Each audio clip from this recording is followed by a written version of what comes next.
No Anthony Edwards, no Dante DiVincenzo, no Io DeSumo, no Kyle Anderson, and still no problem for the Minnesota Timberwolves.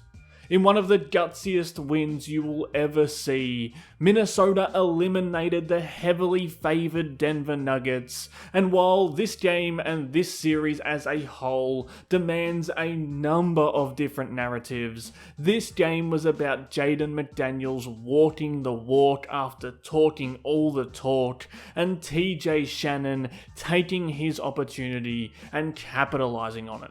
The Wolves weren't winning this game, they weren't winning this series without those two players elevating their games into a different stratosphere, and this game will forever be remembered for how they did exactly that. I think it's only right we start with McDaniels, because this was as good of a two-way, dominant performance as you're ever going to see. Defensively, he just did what he's been doing all series long, combined with Rudy Gobert to grind Denver's famous two-man game into dust. He bodied Jamal Murray all night, every night through this series. He got over every big moving Jokic screen. Yeah, he found himself in compromising positions, but he recovered from them over and over again. Eventually, the Nuggets tried to pivot to other ball handlers bringing the ball up the court, forcing Gobert to get through off-ball screens, and changing the angles of the Jokic-Murray two-man, but McDaniels not only got through it, he ate up this space and monstered everything that Murray tried on him. This was Murray's best ever regular season, and he still took an absolute battering from McDaniels. And don't get me wrong, this is a Gobert thing as much as it's a McDaniels thing. When Jaden had to fight through one screen and then fight through the Jokic handoff, for Gobert to sit in this sweet spot where he can get back to Murray, he can get back to Jokic, and he can give McDaniels time to recover back to Murray, that's the kind of thing that muddled Denver's offense to a point where they just couldn't sustain.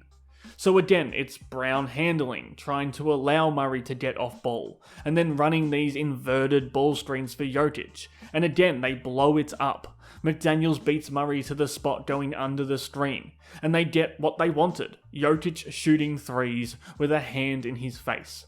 That was a huge part of the game plan, and it was McDaniels and Gobert that made that happen. And one of the ways they did that was by having both McDaniels and Gobert follow Murray as he probed into the lane, and cutting this mid-range shot out of his diet completely, trusting that Gobert can recover under control and force Jokic to take and make those shots. This was a systematic beatdown of one of the best two-man games the league has ever seen from a coaching perspective, but also just an execution perspective from both McDaniels and Gobert. It takes an on-point defensive game plan to scheme Jokic and Murray out of their rhythm, but that game plan only matters if you have a Jaden McDaniels fighting like a rabid dog to get through every single screen on every single possession, and on the rare occasion that he can't, Gobert is there to rotate down and help him at the rim. With all the injuries that Minnesota endured in this series, they still win it in 6 because this McDaniels-Gobert torture chamber was a constant, and Denver never figured out a way to cope with it. For McDaniels though, this was only one half of the game. He had moments throughout the series offensively, but what he did to close out Denver in this game was a special offensive performance. And really, it was also a very simple brand of scoring. He just took what Denver's bad defenders gave him. Like in the first half, they insisted on sitting Jokic back here in drop coverage and guarding him with Jamal Murray, so he just walked into his money spots in the mid-range time and time again.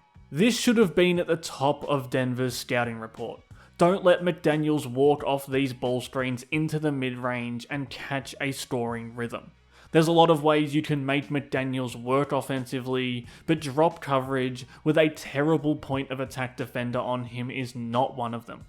We did see Denver slip back into that a few times in the second half as well, which resulted in insta-buckets for McDaniels again, either against the drop coverage, or if he was able to get Murray isolated and just take him to the slaughterhouse, which was really shocking that they watched the first half and decided that was a feasible thing to happen ever again.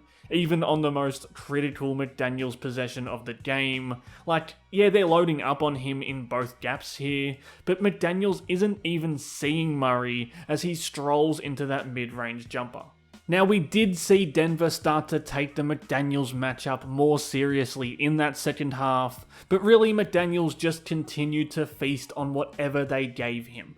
Here it's Spencer Jones on him. Jokic tries this absurd gamble. That means Jones has to rotate over, and now Minnesota can get McDaniels attacking against a shifting defense, and that's where he's always going to be his most deadly, with his length and his touch on those downhill shots.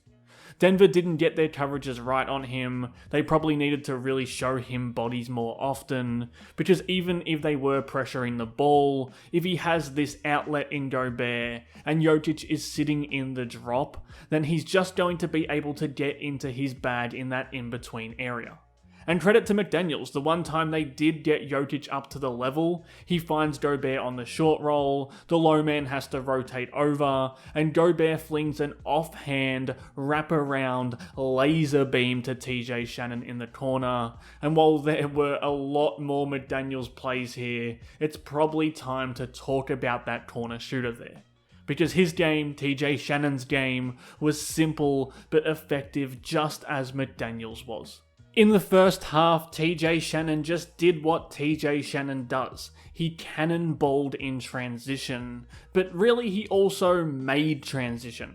There's every reason why this possession, with a bunch of defenders and Gobert in his way, could devolve into slow half-court offense and not quick trigger free throws. Like when he collects the ball here, there's one Nuggets player within his vicinity, but it's in his nature as a player to turn that into an uncontested dunk on the other end, and it's in Denver's nature as a team to not be able to defend that. And that's what got him going in the opening quarter of this game. Push pace, stress test Denver's athletes, and let's see if they want to defend in transition all night. And we got a pretty convincing answer to that question. I mean, this isn't even transition. When he torches Hardaway Jr., Denver's defense is straight up set, and he still baptizes it just by forcing the issue going downhill. I really did love some of the stuff that Minnesota ran in set play actions in this game, and Shannon did benefit from that a time or two, but this game for him was all about that downhill stuff. And this is the exciting thing for him. Ball screen. Jones hedges too far over expecting a switch, but Shannon rejects it to his strong side and gets downhill for a big bucket.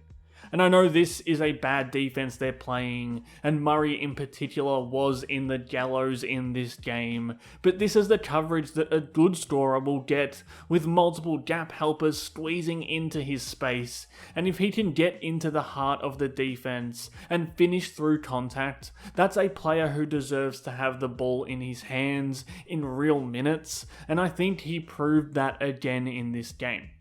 For Minnesota, this can't be the end of the McDaniels and Shannon wrecking ball duo. If they want to stay alive against the Spurs in the second round, while they wait for Anthony Edwards to potentially return, these two are going to feature heavily, and I'm just really excited to see what that looks like. If you liked this video and want to see more like it coming up during the second round, subscribe to the channel, like the video, and give me your takes on this series and the series coming up in the comments below. Thanks again for watching.